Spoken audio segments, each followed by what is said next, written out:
Hey, what's going on, everybody? Welcome to the No Ceilings NBA podcast feed. I'm Stephen Gillaspie, one of the co-hosts of the Draft Sicko shows here on the podcast feed, and one of the staff writers on NoCeilingsNBA.com.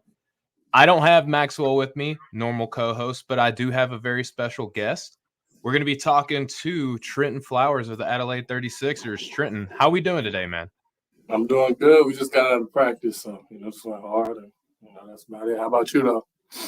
I can't complain, man. Just had a fun day hanging out with the family, watching a lot of hoops, getting some work done. But talk to me a little bit about practice, man. What's coach got you doing? Man, he just got us competing right now. We're trying to clean up a few things. Starting off being on 4, and then finally getting our first win on Saturday. So, we're just trying to work on some things as a group. Get our communication better because that's the biggest thing in this game, especially as a team, being a team sport. So, just working on things like that, but just keeping the intensity high throughout the whole entire practice, and just making sure we're all going hard, and the energy's there. So, I'm really happy with the way this team is looking right now. That's excellent stuff. Well, let's kind of dive into one of the more recent events. You had a really big game not too long ago, right, against Owara, where you were 8 of 10 from the field. You had 23 points. Correct me if I'm wrong, but I believe you were 5 of 5 from deep that game. Is that Yes, is that sir. right? It's five for five. Yeah. All right, we had 3 boards, a steal, an assist, 0 turnovers. Talk to me a little bit about how good that game felt because, as you said, it's been kind of a slow start for yourself in the program. But how For big sure. how big of an uplift was that game for you? Man, it was a super big uplift. Just one thing I can say is just staying ready. Like I was just told by my teammates, my coaches, just stay ready, and then when the moment comes, just be ready for your moment. And in that situation, we were down. One of those things is me as a player, I feel if I'm on the basketball court, like, I'm not gonna let my team lose the game, or we're not gonna lose this game, especially playing against Illawarra. So I was like, man, I got to get everything I had, and I ended up getting hot. My teammates found me, and we ended up walking away with the win. So what's it like when you're in that fourth quarter? That's when you really turned it on. You were making a lot of, key contributions throughout the game, but you flipped a switch in that fourth and you were just on a whole another level compared to where you were those other 3 quarters. So For what's sure. that feeling like, man, whenever you're catching fire like that? Man, it was good. One thing I can say is like my defense, the way I came out and played in the first half, and how I Yeah. was moving off the ball and helping set up my teammates. It was just I was doing good things in the game, and I just felt that when it came my time, I was going to be rewarded. So just knowing what spots to be in, just knowing all my teammates' game, knowing where to be at on the floor, and just knowing that I'm an inside and outside threat, I can get to the rim, I can shoot the ball really well, and then I can make plays for others. So that fourth quarter, I was like, I got to step up, hit some big shots, and then, just can't be scared of the moment, which I wasn't. So, it was a crazy fourth quarter. I'd say so, man. You didn't look scared at all. You looked like you had supreme confidence, which is, Yeah, like I said, it's great to see because I'm gonna ask you some questions about, your transition and stuff later, but perfect. it's good to see, talented prospects really kind of like starting to find their way. And that was a big moment. I enjoyed every minute Thank of you. that game, man. But Thank you. let's kind of back it up a little bit. You're obviously you didn't just walk into Adelaide. You've had a little bit of a background with the game of basketball. So, kind of, can you talk to us a little bit about how you became introduced to basketball and what were kind of some of your influences to wanting to play? Man, I would say how I got introduced into basketball was my dad. My dad, Mm. he grew up playing, played overseas for a little bit, played in college. So, my dad, just growing up, always been around basketball. I remember going over to my grandmother's house, or just talking to people and just hearing them talk about my dad and just saying things. And then, as I started to get older, and it was never like, I'm going to put the ball in your hand. Like, if you want to play, you want to play. So, I just fell in love with it, just through watching basketball. And then, man, that's probably the biggest role model influence in my life when it comes to this game. So, That's incredible to hear. I mean, what do they say? You can't run away from the DNA. If it's not in at your all. blood, it's gonna Hey, come out at some point, right? exactly. That's good stuff. So, what were your favorite teams, your favorite players, kind of growing up? You can't say your dad. I know that your dad is a big influence, right? But Favorite let's talk favorite about player favorite players yeah. growing up would be Kevin Durant, Mm. Penny Hardaway. I like Tracy McGrady a lot. Um, kind of shows out with like your style of play, your size and things like that. I For, see you. I see you. for sure. So, really just big, versatile dudes. I used to watch a lot of throwbacks. So, like, I remember just watching all the series between the Celtics and the Lakers. So, Magic Johnson and Larry Bird. Larry was a Mm. threat at 6'9", inside out. Magic kind of sort of the same, but he could play make for others, and he was great at running the floor. So, you know, yeah, I just really just like to take bits and pieces out of everybody's game. Okay, good to know. So, can you remember a time, right? Like, as you're continuing through your early stages of your basketball, your journey. When did you start? When was the phone like ringing nonstop? When was your family getting pestered all the time? Was there like a certain game, or like maybe a string of games, or time of your playing time where it was just like, I'm gonna I have a future in basketball? I would say my not so much really my freshman year. My sophomore year, I went to Huntington Prep. That was huge for me. I think we came off a weekend. It was like my first big tournament playing in front of national scouts, ranking services, all that. I played against Donda Friday night in the SoCal Academy, which was the number 3 team in the country.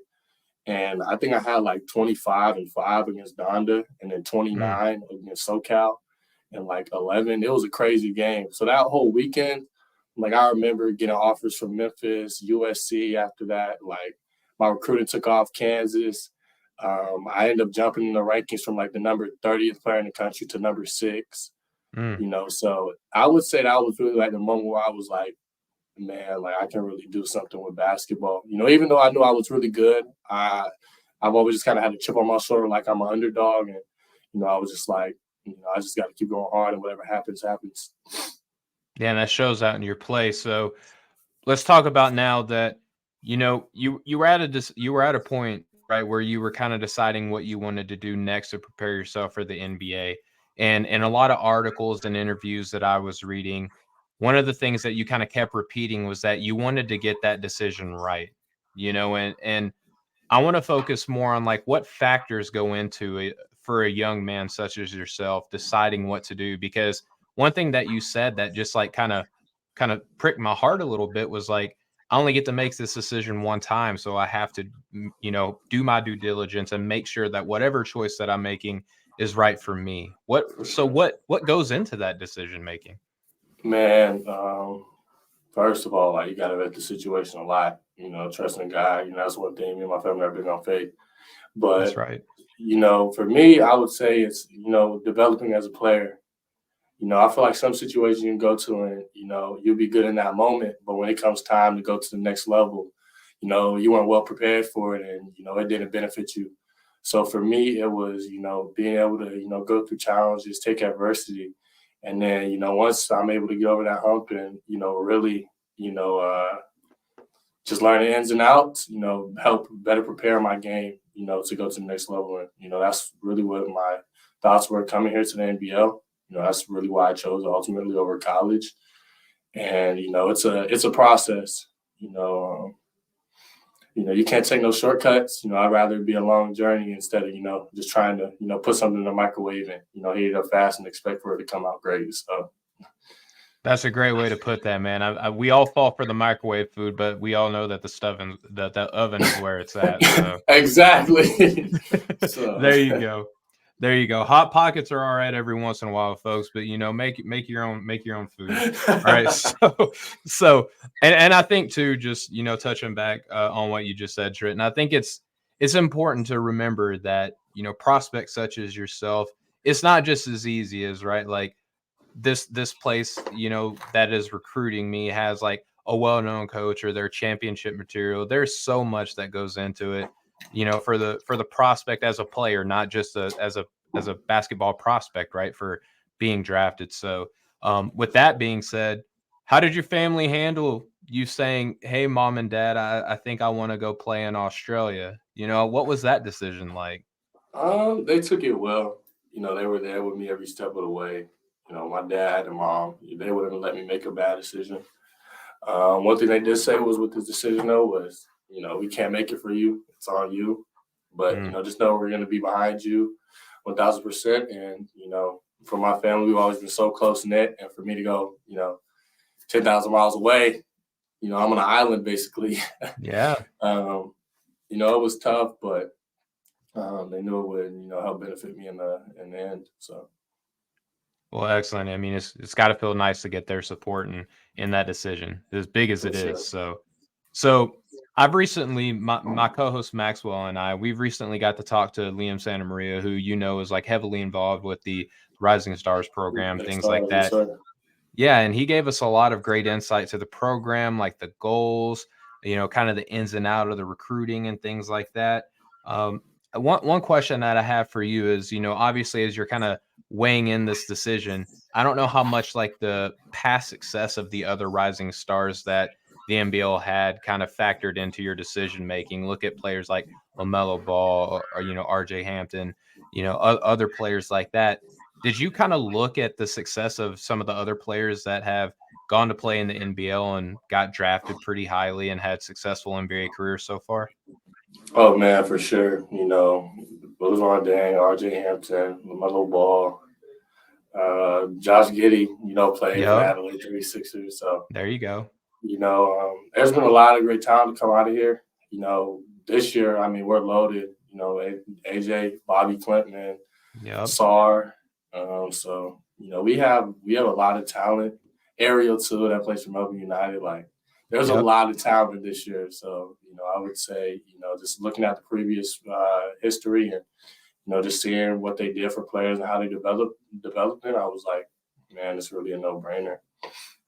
Not for sure. So I want to ask you now because we kind of hear about it all the time, right? From an outsider's perspective, that the NBL style of play is just so much different from anything that we kind of experience in the States. Kind of the Western style of basketball that we experience. Like, what's the biggest difference? Like, you go from playing high school basketball in the United States, and now you're playing professional basketball in Australia. What's been like some of the biggest adjustments that you've had to kind of go through? High school, I would say, one thing about high school is, sometimes the talent isn't always the best. So, I feel like players are able to get to any spots they want to on the floor. Being able to go to college, I was playing against older players, physical. They've been in the system a minute. So, I would say that kind of helped prepare me for here. But if I'm being honest, this is probably the most physical league in the world. Like, Mm, you're constantly getting screened. Bigs are super physical. I mean, bigs can stand in the paint for however long, so that already just changes the dynamic of the game. You yep. get to the rim and you got a shot blocker or just somebody just there taking up space, waiting on you. So, you know, um, I would just say the biggest thing is probably physicality, and then two, just playing smarter. For me, I'm athletic, I'm fast. When I step on the floor, I easily feel that I'm one of the most talented dudes, but just slowing everything down and letting the game come to me is really what I'm finding out right now. So, Okay, fair. So another question I want to ask you, and again, talking to Liam when we did, he said that American players, when they come there, they kind of have like this perception that it's going to be like you're in the outback, that you're going to see like Crocodile Dundee, things like that, right? Did you kind of have like an expectation like yes, that? yes, I Okay. thought I was gonna see poisonous snakes and spiders everywhere, and kangaroos just jumping all across the street, and it is completely the opposite. Like, Yeah, it's talk to it's me a little bit about what it's like living there, because right now, just it's a perception in my head. I would say it's America, but a lot safer. They don't have no crime here, so that's amazing. Not a lot of crime. People are super friendly, and you don't get to hear accents every day in the States, so Mhm. it's kind of cool to hear the Australian accent. There you go. There you go. So I want to. I have a couple more questions that I guess are a little bit more serious than what we're talking about, like the Australian perception, things like that. Um, for those who haven't seen much of you, and just real quick, it's incredible that the amount of attention that the Rising Star program has been getting kind of globally now. I mean, we can kind of see it for those watching us now. We got some ESPN kind of graphics behind Trenton here, and ESPN is making it easier for people who don't have, kind of special access to film to be able to access these and the viewing of these games is incredible, right? But for those who haven't seen you yet, how would you kind of describe your style of play, your approach to the game, kind of like your internal philosophy on how you try to exert yourself on a basketball court? Style of play, I would say I'm extremely versatile. I can rebound the ball at a high level. I can pass the ball. You know, I can create my own shot. I can catch and shoot. I'm athletic. I can get to the rim. And then defensively, I'm figuring out that I can really become a big impact and I can turn into an elite two-way defender. So I would just say right now for me, it's just, just putting everything all together. Like I said, growing up, watching, a bunch of different players and taking bits and pieces out of their game. I would just say, I have a little bit of everybody in me. So, that's how I would describe my game. I'm very flashy. I like to get up and down. And, I just play with a certain fire and grit. So, Yeah, it's definitely like I said, I love your approach to the game, man. Like you're definitely a fun watch. And like I said, seeing you like catch fire in that fourth quarter was some of the most fun that I've had so far in this early draft scouting process, man. So thank you. I hope that I'm looking forward to you keeping that up. But kind of the last serious question that I have for you is, you know, I'm sure you're kind of already kind of getting a feel for this, that there's a lot of people in the NBA that are starting, kind of inquire about you. They got their eye on you, but some may not know a whole lot about your game still. So if you were going to kind of like make a pitch for yourself to an NBA organization that is looking to invest some sort of draft capital in you, what could they expect from you? One, off the court, you're getting a great person. People call me a humanitarian. I just care for the world. I care for everybody. Two, on the court, you're getting somebody that can, switch 1 through 4, 1 through 5, really. I could be put in any position on the floor. I can play the point guard, shooting guard. I can play the forward, go to the 4. So 1 through 4 on offense, 1 through 5 on defense. And I can be a secondary ball handler, at times primary ball handler. And, I just make the right reads and, I have an IQ. So, I would just say I'm a utility and a versatility type of guy. I agree. So, Trentyn, man, I just want to ask, is there anything kind of for the rest of the season that you're kind of looking forward to? You got any games, circled on your calendar? You trying to come at these other rising stars a little bit? Like, what are you looking forward to for the rest of the year, man? Man, I'm just looking forward to competing. And then, now that we finally got this one on the board, just building off of this. Mm. I'm not really playing, worried about any matchups or anything like that. I came here to buy in and help my team win, so, hopefully we can make it far. And, my goal is to still, win an NBL championship with this team. So, we're going to try to get it done. Well, there you go. So, Trent, man, I just want to thank you so much for your time. I know that getting the Eastern time and the Adelaide time lined up is a little bit of a challenge, but It's I crazy. appreciate you making some time for me right after practice, man. So, before I let you out of here, do you got anything that you want to kind of say to the audience, say to the viewers, anything you kind of want to promote or anything like that before we let you go? No, sir, not at all. I just want to say thank you for having me on, and it was my pleasure to join. Oh man, well we'll have to be checking back in with you now, so don't Yes, be a sir. stranger on me. I All got right, you. all right, man. Well, so for everybody watching, thank you so much. Continue to subscribe, like, share, and review all the YouTube channel for No Ceilings NBA. Please go to NoCeilingsNBA.com for all your draft needs and subscribe to the podcast while you're at it. We have fun shows all throughout the week where we get great interviews like this and draft content that you're not going to find anywhere else. So thank you all so much for your time, and we'll catch up with y'all and have a good rest of your day.